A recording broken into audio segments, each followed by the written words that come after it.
Time management के लिए जैसे मेंस में अगर हम देखें तो 60-40 का रेशियो होना चाहिए। ये ऑप्शनल के लिए होना चाहिए, ये जीएस के लिए होना चाहिए। और जीएस में भी जो है ऐसे और एथिक्स में फोकस रखिएगा बिकॉज यहाँ नंबर अच्छे आ जाते हैं। लेकिन GS at the same time you don't have to ignore GS 1, 2 and 3।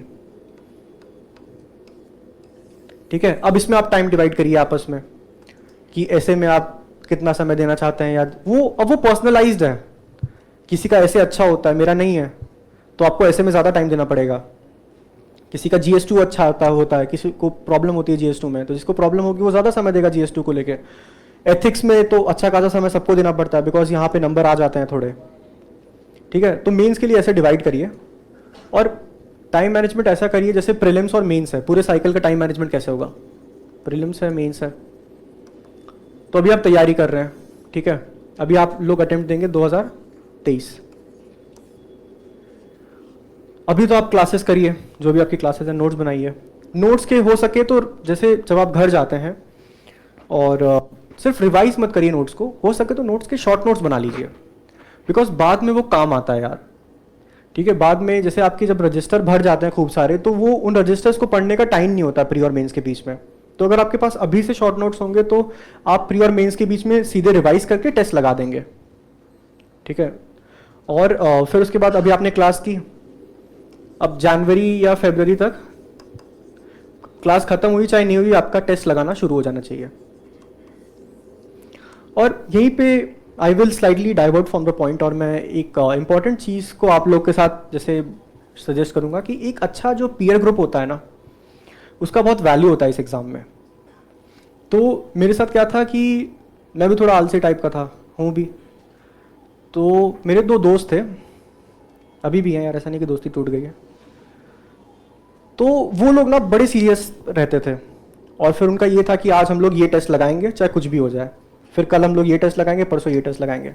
तो वो मुझे कॉल कर देते थे कि उत्कर्ष हम लोग आ रहे हैं टेस्ट लगाने के लिए, यहाँ जो टेस्ट सेंटर है ORN में, तो तुमको आना है तो आ जाओ, नहीं तो बाहर में जाओ। तो फिर अब भाई टेस्ट लोग, अब आप जानते हैं आपके दोस्त टेस्ट लगा रहे हैं, आप नहीं लगा रहे हैं, तो आपको क्या होगा, FOMO, fear of missing out. तो फिर मैं बस चला जाता था टेस्ट देने के लिए कि जो भी हो टेस्ट तो देना ही देना है। तो ऐसे जब लोग आपके साथ होते हैं जो आपको पुश कर रहे हैं to get better day by day, तब आप बेटर होते हैं। तो इसलिए एक अच्छा पीयर ग्रुप जरूर बनाइएगा यार। आप यहाँ पे हैं, आपके दोस्त हैं, ठीक है, तो पढ़ने लिखने वाले दोस्त बनाइए। और ऐसा नहीं है बीच में मतलब थोड़ा बहुत एंजॉय भी कर सकते हैं। टेक ब्रेक्स, बिकॉज जैसे मुझसे भी कोई पूछ भी रहा था कि कितना पढ़ें एक दिन में, तो मैंने कहा यार एटलीस्ट मतलब 8 से 10 घंटे तो पढ़िए ही, कोशिश करिए 10 घंटे पढ़िए। अब देखो 2016 में शायद ईला त्रिपाठी मैम थी, तो उनकी शायद 50s में 51 रैंक आई थी। तो उन्होंने एक मंत्रा दिया था 10 for 1। इसका मतलब ये था कि अगर आप 10 घंटे रोज पढ़ रहे हैं 1 साल के लिए, तो उन्होंने कहा था कि आप इस एग्जाम को निकाल देंगे। And she was right. तो मैं नहीं निकाल पाया वो बात ठीक है, लेकिन मैं इंटरव्यू तक तो पहुंचा ना यार।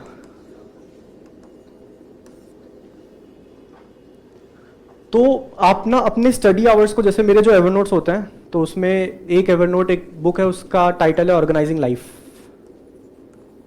और इसमें सब कुछ मिसलेनियस स्टफ रहता है। तो उसमें एक था स्टडी आवर्स, और मतलब you know from day 1 I have been tracking कि मैं कितना घंटे पढ़ाई कर रहा हूँ एक दिन में। ठीक है, कई लोग बोलते हैं कि it does not matter how many hours you put in, but for me it matters, क्योंकि इस एग्जाम का सिलेबस इतना बड़ा है। इतने घंटे पढ़ोगे नहीं तो कवर कैसे करोगे सिलेबस को, तो उतना समय तो देना ही पड़ेगा ना। और प्लस आप जिस नौकरी में जा रहे हैं वहां पे 10 घंटे 12 घंटे बहुत इजीली काम कर जाना पड़ता है, डिमांडिंग सिचुएशन है।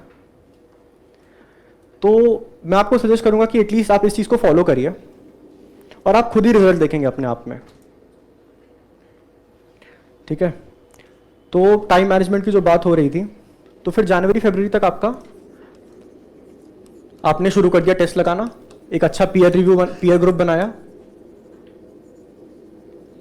आप लोग साथ में रोज टेस्ट दीजिए, देखिए आपका कितना स्कोर बन रहा है, आपकी रैंक कितनी आ रही है, इसको देखिए और रिवाइज करते रहिए। ठीक है, फिर प्री हो गया आपका जून में या मई में, उसके बाद आपके पास 2.5 महीने हैं इसके लिए, मेंस के लिए, तब आप जो है वो 60-40 वाला रेशियो करेंगे। अब जैसे अभी मेंस का टाइम चल रहा है, तो अब आपका सारा काम एटलीस्ट अगस्त एंड तक हो जाना चाहिए। ठीक है, उसके बाद आता है सितंबर, तो इसमें जो आपके पास 15 दिन होते हैं, इस बार 15 सितंबर से है मीन्स, तो उसमें आपका बस एक ही काम होना चाहिए और वो होना चाहिए रिवीजन। अब देखो रिवीजन को लेके भी कई सारे डाउट्स होते हैं। ठीक है, एक रिवीजन को लेके डाउट होता है और एक एनसीईआरटी को लेके डाउट होता है, पढ़े कि नहीं पढ़े। पढ़ लो, अरे हमेशा के लिए डाउट खत्म हो जाएगा ना पढ़ लोगे तो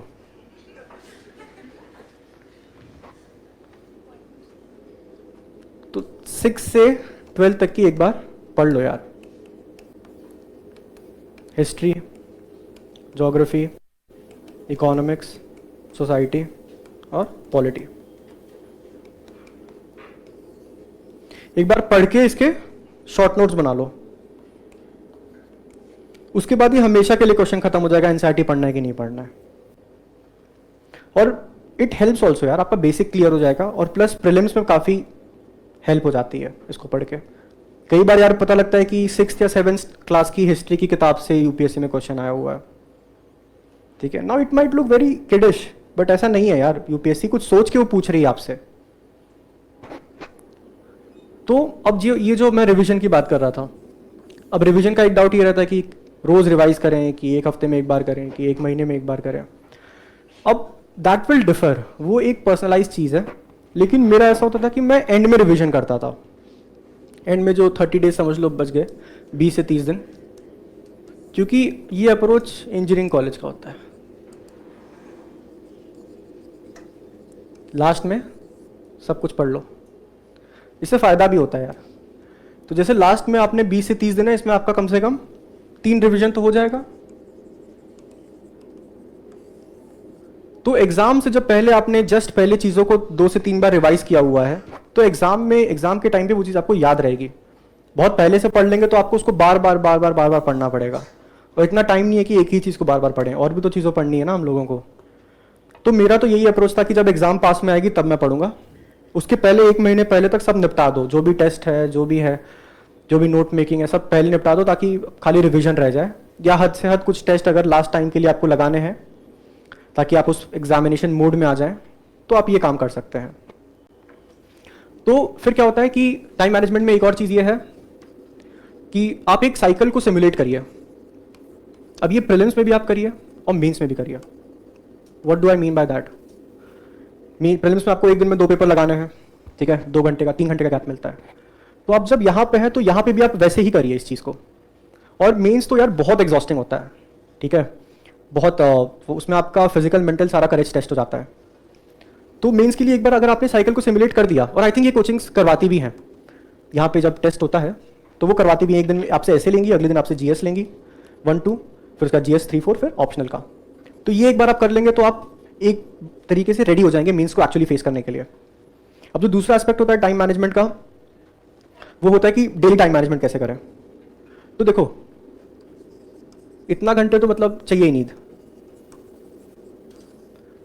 ठीक है, क्योंकि सारा काम दिमाग से होना है। अगर आप अपने दिमाग को सही से रेस्ट नहीं देंगे तो फिर आप काम कैसे करेंगे।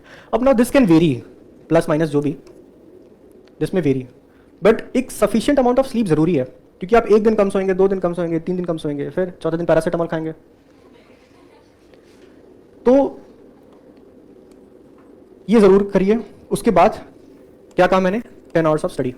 अच्छा देखिए, ये ना मैं मिनिमम आपसे बता रहा हूँ, अगर आप इससे ज़्यादा पढ़ सकते हैं तो पढ़ लीजिए यार, there is no harm in that. In fact last class में जब एग्जाम पास आती थी तो 15-16 खींचना पड़ता था मुझे 2-4 दिन के लिए, जब एकदम पास में एग्जाम आ रही है, ठीक है। उसके बाद अब कितना हो गया, 6 घंटे बचे, 2 घंटे एसेंशियल्स, तब भी आपके पास 4 घंटे बच रहे हैं। अब इसमें अगर आपका मन करे आप हॉबी फॉलो करिए अपना, अगर है तो, नहीं तो सिंधी पार्क चले गए, शाम को चाय पी ली। ये ज़रूरी है। देखिए क्यों ज़रूरी है, बिकॉज अगर आप ऐसे बैलेंस नहीं रखेंगे अपने प्रिपरेशन को, आप सस्टेन नहीं कर पाएंगे। आप मान के चलिए इस बात को, आपने 2-3 दिन तो आप बहुत स्लॉक कर सकते हैं। इसलिए देखिए जो मैं आपको बता भी रहा हूँ ना कि जो मैं स्लॉक करता था वो मैं बस एग्जाम से 2-3 दिन पहले करता था, ताकि एग्जाम हो जाए तो उसके बाद ब्रेक ले लेते हैं। ये डेली स्लॉग नहीं हो सकता है, डेली सिर्फ इतना ही स्लॉग हो सकता है।